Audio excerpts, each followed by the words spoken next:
Welcome back to another detail video. Today we're working on this, I forget the year, Toyota Camry. Now this vehicle is coming in for some overspray removal and it's very prevalent on where it's at. If you look at it in the right angle, you see this light layer of red, which is the overspray. So it's on the roof, on the hood, on the trunk deck, on the side of the vehicle. It's mostly just on the horizontal surfaces, which like it's the worst because obviously gravity, it falls down pretty easy. So we're gonna clean the wheels and tires, wash it, skip the clay part because we're gonna have to remove the overspray, do an iron decon, dry it, and then focus on actually removing the overspray. Anytime you have overspray, depending on the type of paint it is, it can sometimes be very tedious where it's not difficult to do, it just takes a lot of time and effort to get it out. And then we're gonna follow it up with a polish to make sure the paint is looking crispy. Crispy, he said.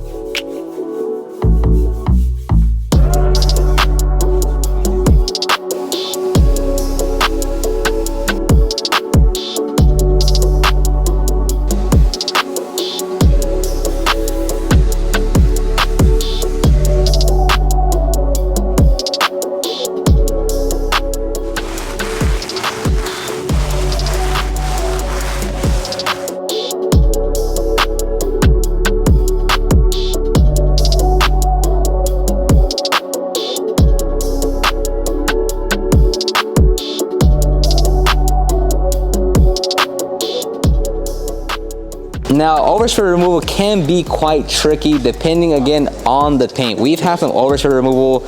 I remember specifically a Mustang, which I could have a video on that one. And we had to get the most aggressive we've ever gotten with overspray removal. Like it was literally using citral and just like by hand rubbing it off. And with a vehicle to that degree, you have to let the customer know, hey, you're gonna have swirls and marring in the paintwork because like you have to go so aggressive to take it off that you are gonna mar and swirl the paint. It can be easily remedied with a polish, but you have to let the customer know. Some customers, select to go, hey, I'd like a polish just to make sure the paint's looking good. Other customers are like, hey, don't worry about it, I just want the overspray off, right? Of course, we would like to polish it, but as the customer's not gonna pay for that level of service, we're gonna remove the overspray and then send it on its way. We will play like a spray wax and such, but to like do a full polish, if they're not paying for it, it's not gonna be included in the service.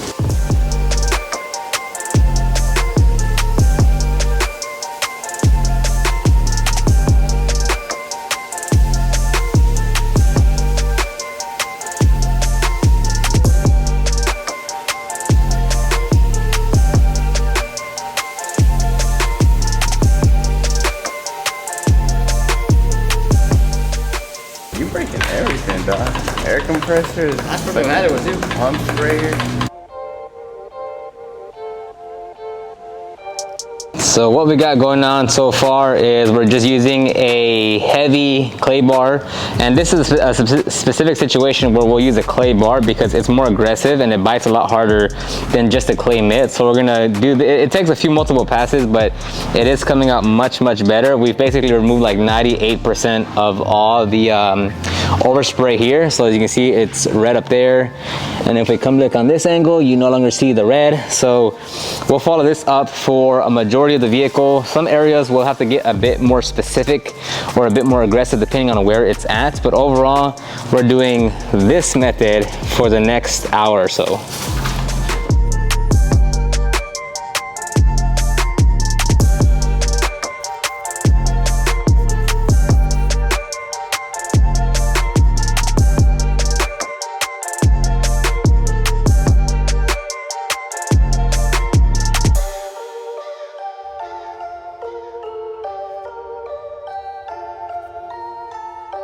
So if you go back here and you listen to it, you're gonna hear a lot of, basically it sounds like grit or like sandpaper.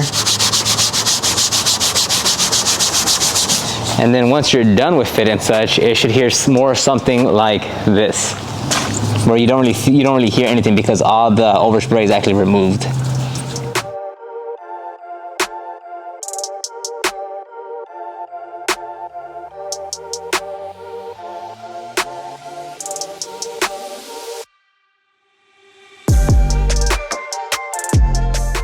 So as you can tell, we're just one by one claying all our panels. Now the roof is just about done, but that's the one that's taking the longest and that has the most amounts of overspray on there.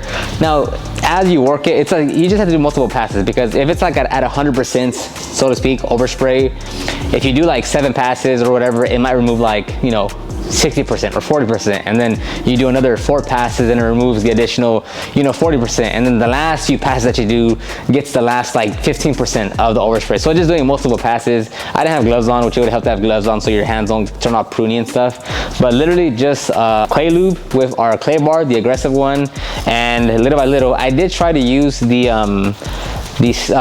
quad O steel wool pad on the windows, but it didn't really make that much of a difference. I just went back to using the clay bar. So just repeat the process over and over.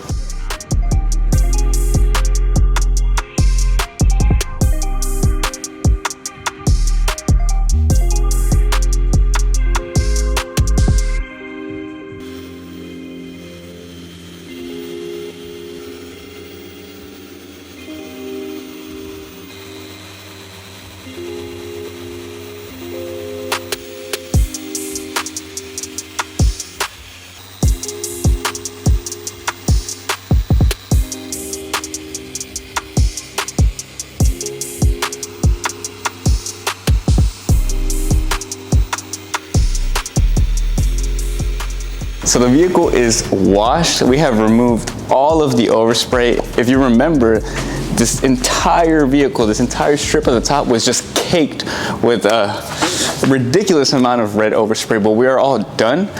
We deconned, we washed, we cleaned the tires, dressed them up real nice, we polished, and now this is the result.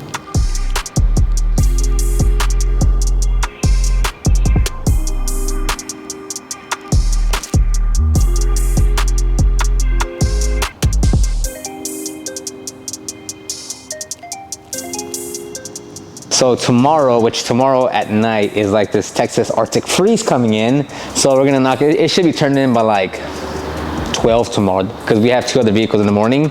But that's the thing with like the weather, is that on tomorrow at night, Friday and Saturday, it's gonna be below freezing temperatures or freezing temperatures.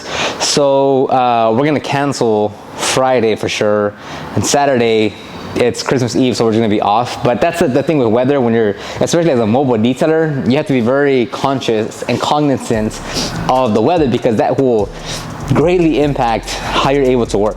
And it is now the next day. We have two seat cleaning customers this morning, and then we have another one at 10:30.